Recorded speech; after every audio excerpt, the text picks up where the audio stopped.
అడిగి దారి ఉంటారు గడ్డ పోతున్నప్పుడు వస్తారు మళ్ళీ వేరే అడిగిన స్థలానికి అడుగుతారు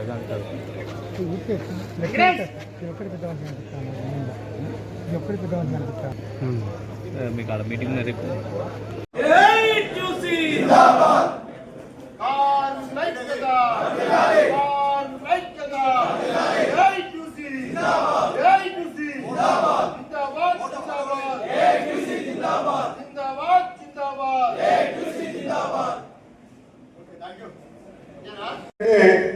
ఒక 10-12 సంవత్సరాల నుంచి సింగరేణిలో కొత్త మైన్ అనేది రాలేదు. బంద్ అయినా కానీ కొత్త మైన్స్ రాలేదు. కొత్త మైన్స్ రాకపోవడం వల్ల ఇవాళ సింగరేణిలో పరిస్థితి ఏంటంటే, ఆనాడు మనకి తెలంగాణ రాష్ట్రం వచ్చినాడు 67,000 మంది ఉన్న కార్మికులు ఇవాళ 40,000కు చేరుకున్నాం. మరి కొత్త మైన్స్ వస్తేనే మనకి సింగరేణికి భవిష్యత్తు ఉంటుంది. ఇది వ్యక్తిగతంగా ఎవరికి లాభం ఉండకపోవచ్చు, కానీ మన సంస్థ అభివృద్ధి జరుగుతుంటే కొత్త వాళ్ళకి ఉద్యోగాలు వస్తుంటే మనం ఇప్పుడు ఈ 10 సంవత్సరాలు ఆలోచించినట్టు సింగరేణిలో 30-40 సంవత్సరాల క్రితం కూడా మేనేజ్మెంటు ఏం లేదు, మనకు లాభాలే ఉద్దేశం, మనకి ఎక్స్పాన్షన్ లేదనుకుంటే మనందరం ఇవాళ ఉండేవాళ్ళం కాదు. 10-15 వేల మంది కార్మికులు ఉండేవాళ్ళు. మొదటి నుంచి కూడా సింగరేణి ఏంటంటే కొత్త మైన్స్ తీసుకొస్తూ పాత బాయిల మంది అయితే ఎక్స్పాన్షన్ చేసుకుంటూ పోయేది. మరి 10-12 సంవత్సరాలు ఎందుకు రాలేదు? 2 కారణాలు ఉన్నాయి. ఒక్కటేమో కేంద్ర ప్రభుత్వం నరేంద్ర మోడీ ప్రధానమంత్రి కాకముందు ఈ దేశంలో చట్టం ఏమున్నదంటే, ఈ తెలంగాణ రాష్ట్రంలో ఎక్కడ బొగ్గు వచ్చినా సింగరేణికి ఇవ్వాలనేది ఉన్నది. అది ఇవాళ వచ్చింది కాదు, స్వతంత్రం ఉన్నప్పటి నుంచి ఉన్న చట్టం అది. అట్లనే అటు 7 రాష్ట్రాలు 8 రాష్ట్రాల్లో బొగ్గులు ఉన్నాయి, కోల్ ఇండియా. అక్కడ ఎక్కడ బొగ్గు వచ్చినా వాళ్ళకే ఇచ్చేటోడు, కోల్ ఇండియాకే ఇచ్చేటోడు. ఈయన నరేంద్ర మోడీ వచ్చిన తర్వాత ఏం చేసిండు? 2015లో చట్టాన్ని మార్చేసిండు. MMDR అనే చట్టం తెచ్చిండు, mines minerals development regulatory authority. అంటే ఆ చట్టంలో ఏమున్నదంటే, ఎక్కడ బొగ్గు దొరికి కనపడ్డా దానికి ఏలంపాట పెట్టాలి, ఎవడు వాడుకుంటే వాడికి ఇవ్వాలి. సింగరేణి లేదు, ఎవడని లేదు, ఎవరికైనా ప్రైవేట్ వాళ్ళకి కూడా ఇవ్వచ్చు కమర్షియల్ మైనింగ్.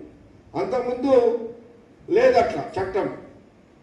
కాబట్టి ఈయన వచ్చిన తర్వాత చట్టం తెచ్చిండు. కాబట్టి ఇక మనకి మైన్స్ సింగరేణిలో మనమే పలానా దగ్గర బొగ్గు ఉన్నదని ఖర్చు పెట్టి బోరింగ్ చేసి కనుక్కొని అన్ని చేసినటువంటి బాయిలు కూడా మనకి ఇవ్వకుండా టెండర్లు పిలిచారు.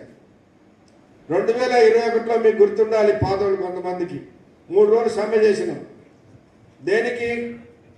4 బావులు టెండర్ పిలుస్తున్నారు, అవి ప్రైవేట్ వాళ్ళకి ఇవ్వద్దు, మనకే ఇవ్వాలి అని మనం 3 రోజులు స్ట్రైక్ చేసినాం.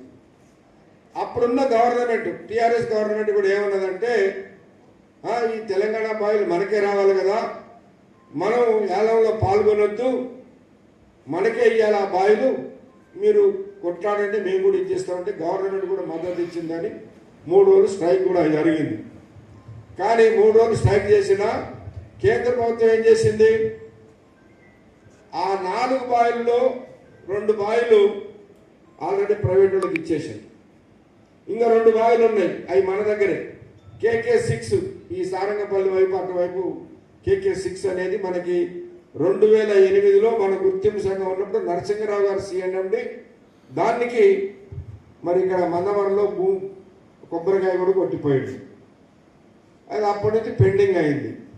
మొన్న దానికి టెండర్ పిలిస్తే ఎవడేలా. ఎందుకు వేయలేదంటే, ఆ బావిలో బొగ్గు తీయాలంటే, అది బొగ్గు ఆ బావి తవ్వి బొగ్గు తీయాలంటే 1 టన్ను బొగ్గుకి 12,000 నుంచి 13,000 రూపాయలు పడుతుంది. మనం ఎంతకు అమ్ముతున్నాం బొగ్గు? 4,000, 4,800కి అమ్ముతున్నాం. మంచి బొగ్గు అయితే 4,800, ఇక మామూలు క్వాలిటీ తక్కువ ఉంటే 4,000 దాకా అమ్ముతున్నాం.